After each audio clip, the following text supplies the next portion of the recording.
Lads and ladies, welcome to the Junior Classics. Hi there, I'm Sir Bradley Hasse, a teller of borrowed tales. Join me as I share stories of courage, adventure, and wonder. But don't take my word for it. You can find out for yourself on today's Junior Classic. Welcome back, everyone. I am Sir Bradley Hasse, guardian of the written word and your guide through the Junior Classics. Our mission, as always, is to safeguard the wisdom in the classics and inspire children and families with a love of good reading and a real and lasting interest in Western literature, history, and scholarship. In short, I tell classic, traditional, and wholesome stories for youngsters and try to make it fun and edifying. I'd like to welcome the little bears from Bertaria, the unauthorized, my loyal listeners from Crosspoint, the region, and around the world. A special thank you to my Patreon supporters who help keep the show going and growing.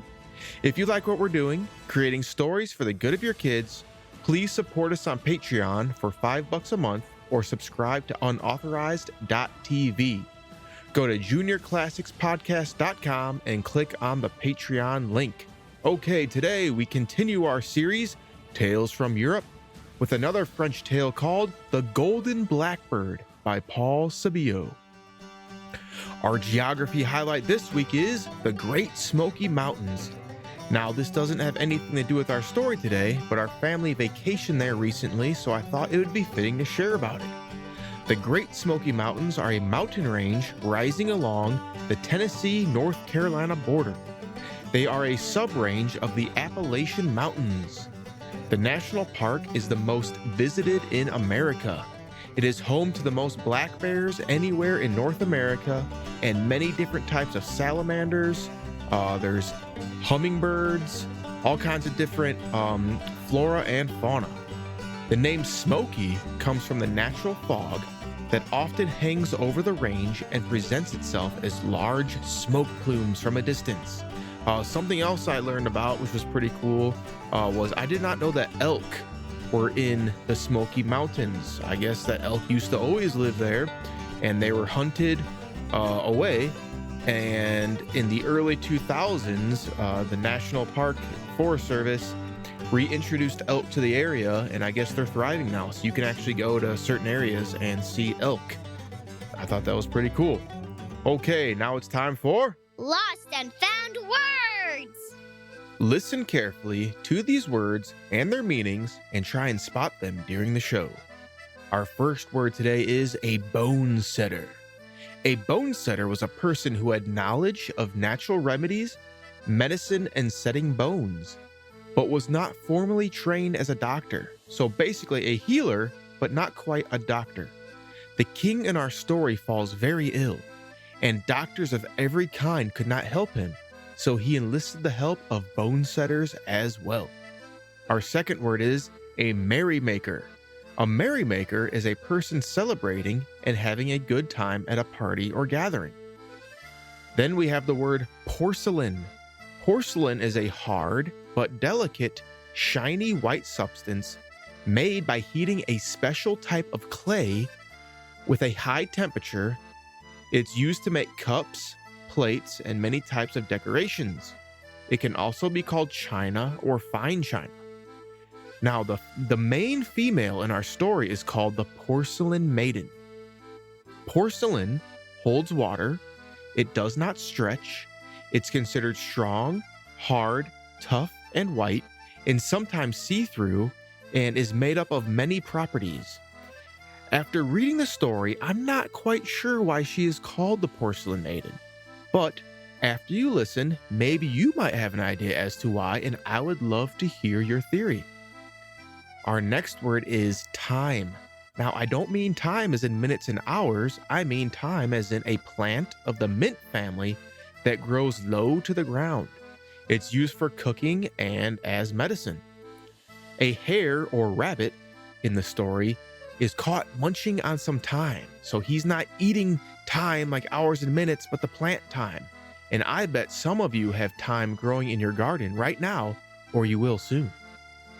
Our next word is a stable boy. A stable boy is simply a boy who takes care of the horses or animals in a stable. And a stable is a building for the animals, especially horses. And our last word is inherit. Inherit. This means to be given money, property, or a title as the heir or descendant when the previous owner dies. So the king in our story promises the good son that he will inherit or be given everything he owns when he dies. That's all for this week's Lost and Found Words. Now on to the show.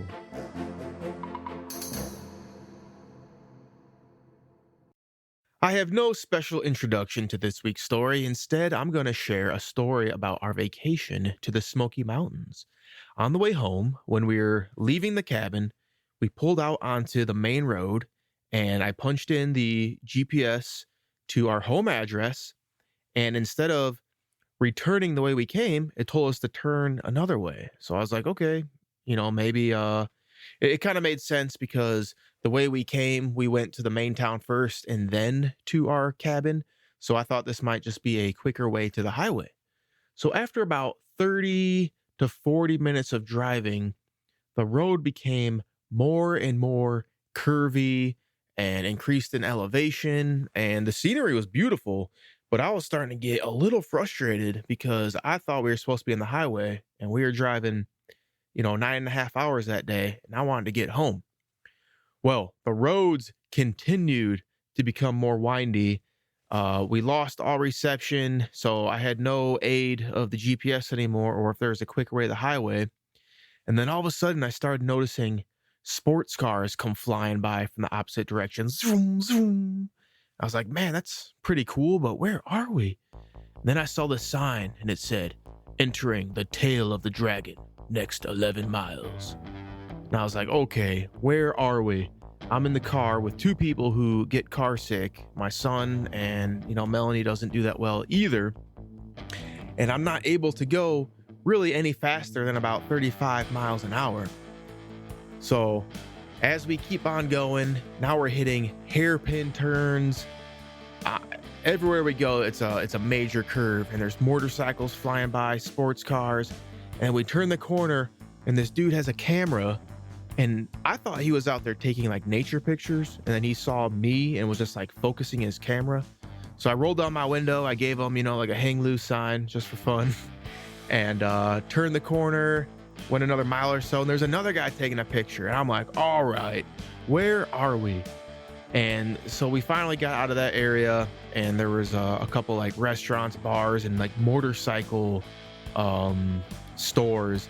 So I figured we were on one of these roads that motorcycle and sports car enthusiasts go on, and it turns out that was the case. We were on a road called the Tail of the Dragon. It's 11 miles long. It has 318 curves in it, and there's no driveways or intersections. So it's basically a closed road that you can open up and have fun on. So I got to crush the Tail of the Dragon in my minivan, one of the most sought after roads for motorcycles and sports car enthusiasts all over the world. So that was pretty fun. I actually went on and I found the people are taking pictures, like when you're on a roller coaster and they take a picture of you. I went and found the website and I bought it because it's me and my minivan, and it's pretty funny. So at some point I'll upload that and share that with you guys. Okay, I hope you enjoyed that. Now on to the show. The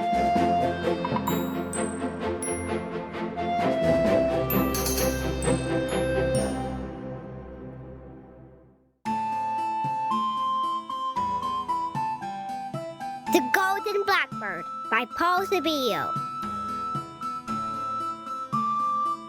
Once upon a time, there was a great lord who had 3 sons.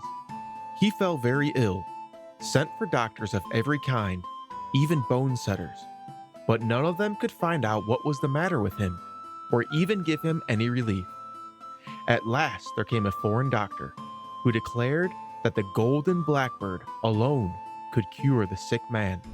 So the old lord dispatched his eldest son to look for the wonderful bird, and promised him great riches if he managed to find it and bring it back. The young man began his journey and soon arrived at a place where 4 roads met. He did not know which to choose and tossed his cap in the air, determining that the direction of its fall should decide him. After traveling for 2 or 3 days, He grew tired of walking without knowing where or for how long, and he stopped at an inn, which was filled with merrymakers, and ordered something to eat and drink. "My faith," said he, "it is sheer folly to waste more time hunting for this bird.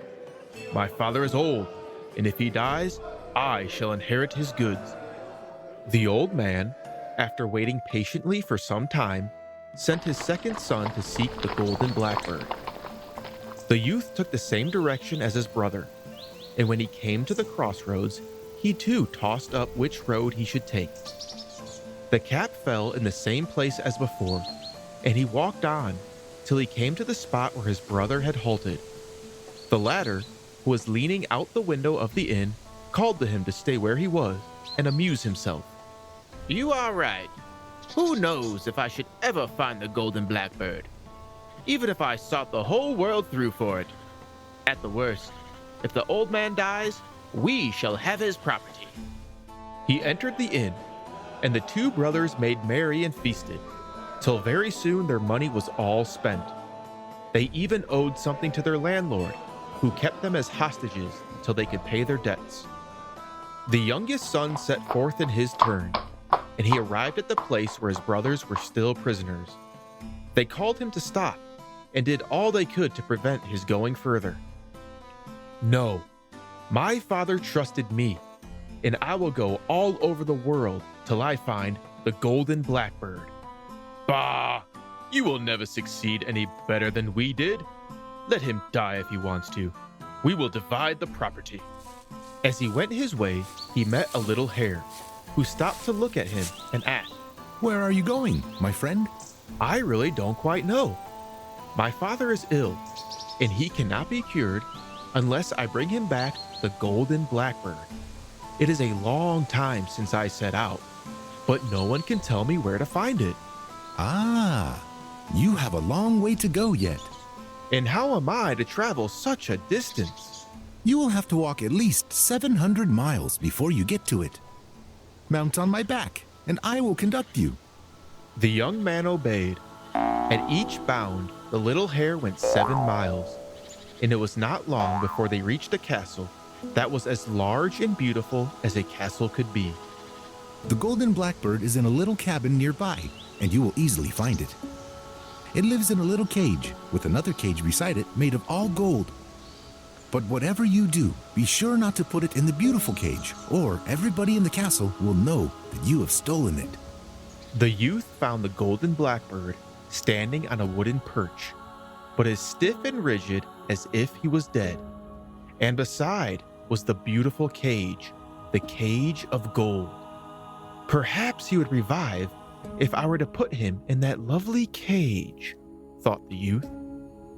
The moment the golden blackbird had touched the bars of the splendid cage, he awoke and began to whistle, so that all of the servants of the castle ran to see what was the matter, saying that he was a thief and must be put in prison. "No, I am not a thief. If I have taken the golden blackbird, it is only that it may cure my father, who is ill, and I have traveled more than 700 miles in order to find it." "Well, we will let you go, and will even give you the golden blackbird if you are able to bring us the porcelain maiden." The youth departed, weeping, and met the little hare, who was munching wild thyme. "What are you crying for, my friend?" asked the hare. "It is because the castle people will not allow me to carry off the golden blackbird without giving them the porcelain maiden in exchange." "You have not followed my advice, and you have put the golden blackbird into the fine cage." "Alas, yes."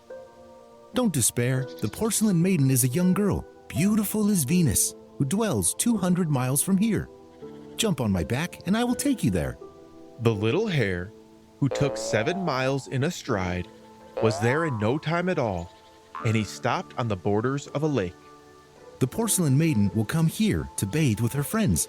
Keep yourself out of sight behind the thicket, while I just eat a mouthful of thyme to refresh me.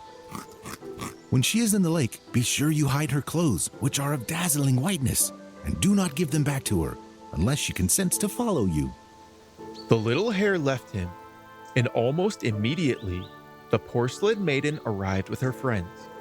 She undressed herself and got into the water. Then the young man glided up noiselessly and laid hold of her clothes, which he hid under a rock at some distance. When the porcelain maiden was tired of playing in the water, she came out to dress herself. But though she hunted for her clothes high and low, she could find them nowhere. Her friends helped her in the search, but seeing at last that it was of no use, they left her all alone on the bank, weeping bitterly. "Why do you cry?" Alas, while I was bathing, someone stole my clothes, and my friends have abandoned me. "I will find your clothes if you will only come with me." And the porcelain maiden agreed to follow him. And after having given up her clothes, the young man bought a small horse for her, which went like the wind. The little hare brought them both back to seek for the golden blackbird. And when they drew near the castle where it lived, the little hare said to the young man, "Now, do be a little sharper than you were before, and you'll manage to carry off both the golden blackbird and the porcelain maiden. Take the golden cage in one hand and leave the bird in the old cage where he is, and bring that away too." The little hare then vanished. The youth did as he was bid, and the castle servants never noticed that he was carrying off the golden blackbird. When he reached the inn where his brothers were detained, he delivered them by paying their debt. They set out all together, but as the two elder brothers were jealous of the success of the youngest, they took the opportunity, as they were passing by the shores of a lake, to throw themselves upon him, seize the golden blackbird, and fling him into the water.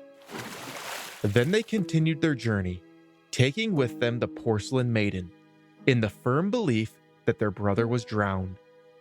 But happily, he had snatched in falling at a tuft of rushes and called loudly for help. The little hare came running to him. "Take hold of my leg and pull yourself out of the water." When he was safe on shore, the little hare said to him, "Now, this is what you have to do.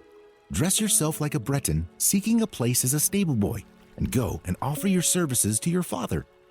Once there, you will easily be able to make him understand the truth." The young man did as the little hare bade him, and he went to his father's castle and inquired if they were not in want of a stable boy. "Yes, very much indeed. But it is not an easy place. There is a little horse in the stable which will not let anyone go near it, and it has already kicked to death several people who have tried to groom it." "I will attempt to groom it. I never saw the horse I was afraid of yet." The little horse allowed itself to be rubbed down, without a toss of its head and without a kick. "Good gracious! How is it that he lets you touch him when no one else can go near him?" "Perhaps he knows me."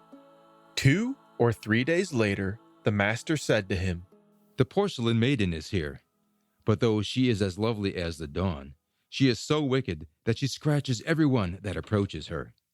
Try if she will accept your services." When the youth entered the room where she was, the golden blackbird broke forth into a joyful song, and the porcelain maiden sang too, and jumped for joy. "Good gracious! The porcelain maiden and the golden blackbird know you too?" "Yes, and the porcelain maiden can tell you the whole truth if she only will." Then she told all that had happened, and how she had consented to follow the young man who had captured the golden blackbird. "Yes, I delivered my brothers who were kept prisoners in an inn, and as a reward, they threw me into a lake. So I disguised myself and came here in order to prove the truth to you." So the old lord embraced his son and promised that he should inherit all his possessions. And he put to death the 2 elder ones who had deceived him and had tried to slay their own brother. The young man married the porcelain maiden and had a splendid wedding feast. The end.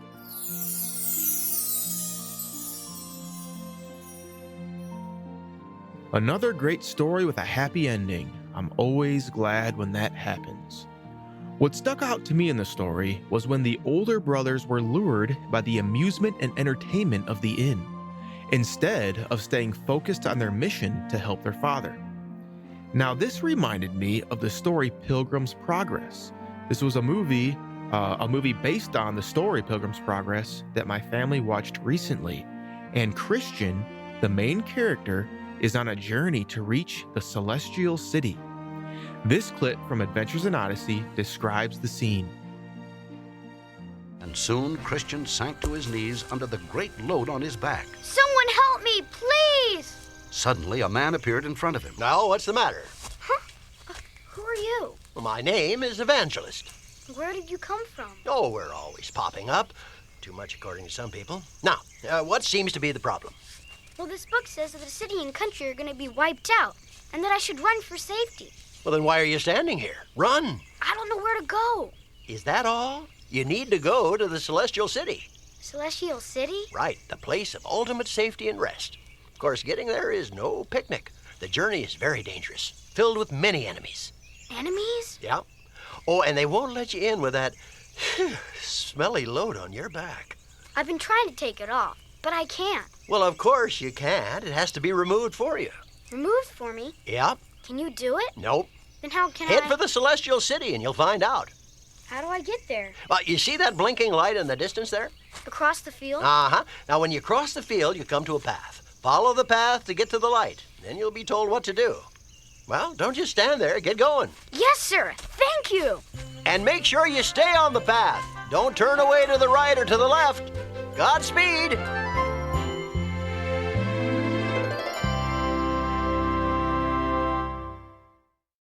So I think you get the idea. Straying off the path leads to destruction. The older brothers strayed from the path their father, the king, sent them on. They chose temporary pleasure instead of obeying their father. And their wickedness and betrayal towards their younger brother brought them punishment and destruction.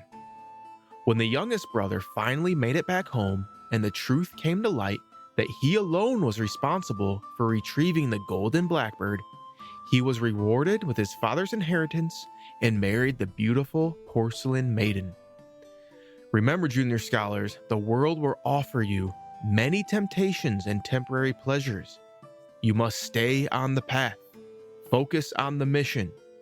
Anything that draws you away from the path leads to destruction.